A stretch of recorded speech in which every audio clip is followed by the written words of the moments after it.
Aujourd'hui, nous allons parler des micro-organismes et des associations bénéfiques avec les autres êtres vivants. Nous allons attaquer par un exemple qui n'est pas du tout dans le monde des micro-organismes, mais pour pouvoir arriver à la définition du terme symbiose. Ensuite, nous parlerons véritablement des micro-organismes symbiotiques et nous terminerons par le.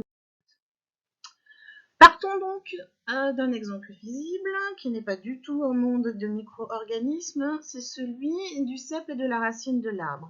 Presque 90% des espèces de plantes vivent en association avec des champignons. On utilise le terme de symbiose. Cela va même jusqu'au point que certaines espèces ne pourraient pas se développer sans la partie filamenteuse et peu visible des champignons. Vous savez, celle qui court au niveau du sous-sol. Notre objectif est d'être expliqué comment cette association.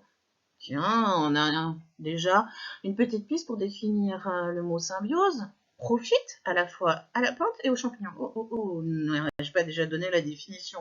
Puis évidemment, nous autres à la fin. Mais nous, sans la symbiose, on va en profiter juste parce qu'on va manger des fruits, parce qu'on va bien aimer les champignons, des fois qu'on va avoir. Prenons l'exemple ici du cep. Alors ce cep, là, vous voyez, ce n'est que l'organe reproducteur du champignon. Pour l'essentiel, le champignon il est formé d'organes souterrains qui vont courir au niveau du sous-sol. Ce sont les filaments du champignon. Ces filaments du champignon, vous en avez peut-être déjà vu, ça ressemble à une moisissure au niveau du sol quand on soulève les feuilles. Et si on regarde bien ici, en beige, on peut voir courir aussi des racines. Et par endroits, il va y avoir une association entre une racine et la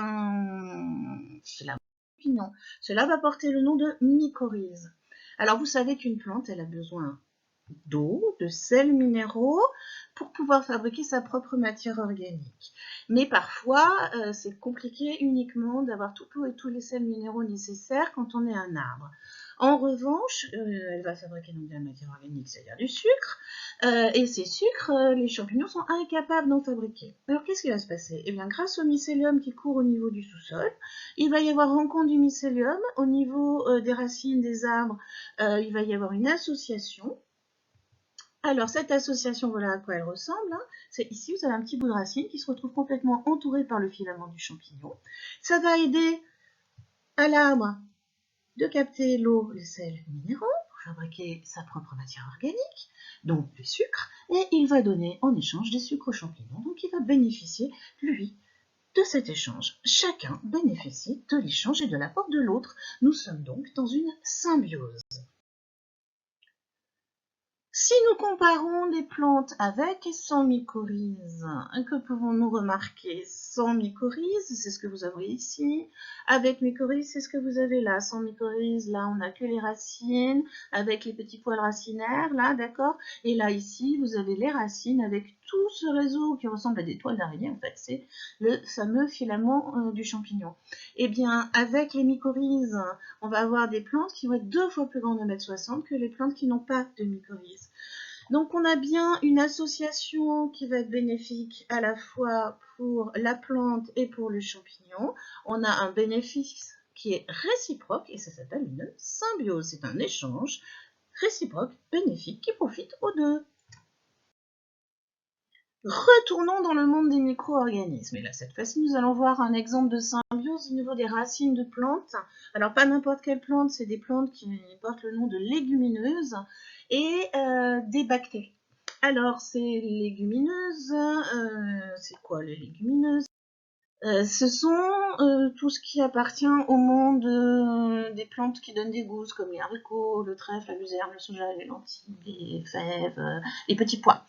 Elles ont besoin en fait de fixer de l'azote car ce sont des plantes qui fabriquent des nutriments qui sont riches en protéines. Et les protéines comportent l'atome d'azote.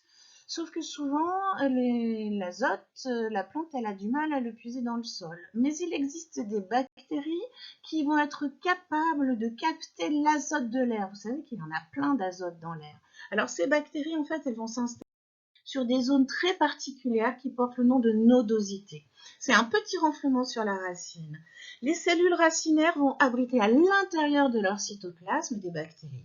Ces bactéries appartiennent au groupe Rhizobium, non à ne pas retenir non plus, capables d'utiliser l'azote, le diazote de l'air, d'accord, pour fabriquer des molécules dont elles ont besoin, les fameuses protéines. Une partie de ces molécules va être transférée à la plante qui abrite ces bactéries, et les plantes en retour, elles apportent tous les éléments utiles aux bactéries qu'elles ne pourraient pas avoir, comme les sucres, etc. Donc à partir du document précédent, on a pu voir très rapidement que les plants de soja, en fait, ils ont doublé en présence de nodosité, voire plus que doublé, puisque en fait on avait des plants de soja sans nodosité à 68,5 cm contre des plants de soja de 2,25 m quand même, avec nodosité. Et les autres mesures, taux de masse sèche et taux de protéines, vont dans le même sens. Ce qui veut dire que la symbiose au niveau des nodosités des légumineuses va vraiment permettre une très bonne croissance de la plante et va être bénéfique aussi aux bactéries qui sont abritées, qui sont nourries, logées à l'intérieur des cellules de la racine de la plante. Donc en fait, on a là encore une véritable symbiose, une association à bénéfice réciproque entre bactéries et plantes, dont nous aussi nous allons encore pouvoir bénéficier, parce qu'en fait, les légumineuses font quand même partie d'une grosse partie de notre alimentation. Un cas d'alliance entre micro-organismes et animal. Alors le cas de la vache. Voici une vache. Une vache adulte va se nourrir de 50 kg en moyenne d'herbe par jour. Seulement l'herbe est composée majoritairement de cellulose en dehors de l'eau. C'est une grande molécule fibreuse que nous autres animaux sommes incapables de digérer. Et les vaches, étant des animaux, ne peuvent pas digérer la cellulose. Or, ce sont des herbivores. C'est un petit peu problématique. Donc là encore, ça va être les bactéries symbiotiques qui vont digérer cette molécule pour les vaches. Et les bactéries, de leur côté, elles vont vivre, se multiplier dans un milieu humide à température constante et qui va être sans cesse alimenté puisque c'est la vache qui leur apporte l'herbe. Et une fois que les bactéries sont mortes, elles sont digérées et la vache va absorber en fait ces bactéries mortes et ça va lui apporter des protéines. Et qui va permettre à la vache d'avoir tous les nutriments nécessaires à sa croissance, ses activités et la fabrication des laits. Et encore, tout ça, ce sont des aliments dont nous pouvons bénéficier, et notamment le fait que la vache fabrique des protéines et du coup de bons steaks. Excusez-moi, je vais vous faire un petit aperçu du monde microbien émergé par notre organisme en plein milieu de la vache, mais non, nous voilà. Et oui, et nous abritons tellement de micro-organismes qu'on a appelé ça le microbiote. Donc notre organisme humain, il héberge toute une communauté de micro-organismes, bactéries, levures, virus. Aujourd'hui, on regroupe tout ça sous le terme de microbiote et qui vont participer à de nombreuses fonctions biologiques. Ils sont situés à plein de zones bien stratégiques de notre organisme. La bouche, ici, vous avez la peau, vous avez les muqueuses, vous avez tout l'intestin et vous avez les voies urinaires et génitales. Les microbiotes constituent une véritable barrière à l'invasion par d'autres micro-organismes. En fait, comme ils sont présents sur notre corps et dans notre corps, ils vont former comme un mur, une vraie barrière qui va empêcher la propagation, l'entrée des autres micro-organismes. En plus, ils utilisent toutes les ressources nutritives présentes sur place, donc il n'en reste pas pour les autres, et ils vont parfois produire des substances antimicrobiennes qui vont tuer les autres micro-organismes. Prenons un exemple d'utilité du microbiote et son impact sur notre santé.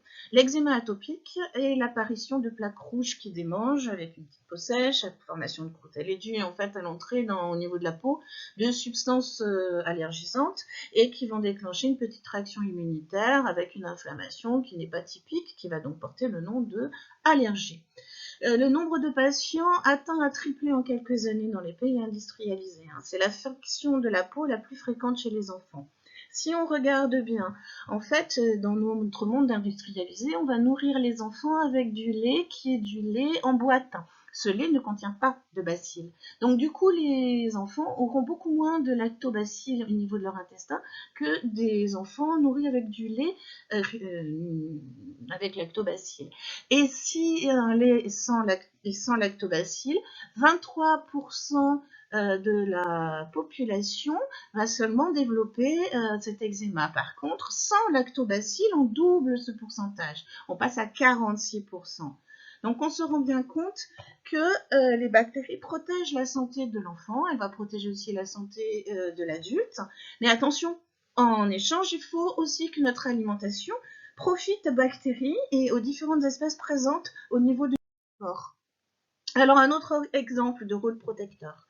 Vous avez ici un hamster à qui, enfin, des hamsters à qui on a supprimé tous les microbes présents, les microbes intestinaux, donc le microbiote, par un traitement antibiotique. On va diviser ces hamsters en deux lots, groupe A, groupe B. Dans les deux cas, ils vont être nourris avec une bactérie, le bacille du choléra. Vous savez, ça donne de très très mauvaises influences avec des infections intestinales qui peuvent aller jusqu'à la mort. Et si on donne un lot ici, une bactérie qui existe naturellement dans notre intestin, qui est majoritairement une bonne bactérie, même si des fois il y en a certaines souches qui ne sont pas forcément très sympas. Si on donne en supplément ce microbiote, en fait, on peut le dire, ce micro-organisme au groupe B, eh bien les animaux sont en bonne santé. Allons-y. On va faire un raisonnement. Donc on voit que les hamsters du groupe A, en présence de bactéries pathogènes du choléra, développent des infections intestinales. En revanche, les hamsters du groupe B, en présence de ces bactéries pathogènes du choléra, sont en bonne santé. Alors pourquoi? Parce qu'on sait que les hamsters du groupe A n'ont pas ingéré de bactéries Escherichia coli, alors que les hamsters du groupe B ont ingéré ces bactéries Escherichia coli. Donc on va en déduire que les bactéries Escherichia coli, qui sont habituellement présentes dans le tube digestif des animaux, vont empêcher les bactéries du choléra de provoquer les infections intestinales. On peut véritablement dire nos microbiotes sont bénéfiques. Alors, on va faire un petit bilan, la relation entre microbiote et fonctionnement de notre organisme. Donc, notre microbiote, c'est-à-dire l'ensemble du micro-organisme qui est présent dans notre corps et sur notre corps, sur la peau, les yeux et notre intestin, pèse, on estime, 2 kg. Il contient plus de bactéries qu'il y a d'êtres humains sur Terre. Il y a aussi des levures et des virus complètement inoffensifs. Nous pouvons modifier notre flore bactérienne au cours de notre vie en changeant nos habitudes alimentaires et aussi avec des modifications de l'âge et des traitements de médicaments. Notre microbiote est différent aussi d'une personne à une autre. Il nous rend de nombreux services. Par exemple, il nous aide à digérer des fibres alimentaires, à libérer des vitamines qui sont essentielles à notre santé. Il va aussi assurer un rôle de barrière contre l'invasion des micro-organismes pathogènes qui sont, je vous le rappelle, responsables de maladies. Et il peut aider à limiter l'impact des micro-organismes pathogènes en intervenant directement au moment de la maladie. Donc en fait, il faut vraiment qu'on pense à manger équilibré pour notre microbiote. Il faut aussi refaire notre flore intestinale après un traitement antibiotique. Et il va falloir aussi qu'on accepte en fait qu'on n'est pas seul, on n'est pas un organisme tout seul indépendant, mais qu'on héberge d'autres êtres vivants qui nous sont indispensables. En fait, nous sommes un organisme symbiotique nous aussi. Voilà, j'espère que vous avez compris et que vous avez appris des choses grâce à cette petite capsule vidéo. Merci beaucoup.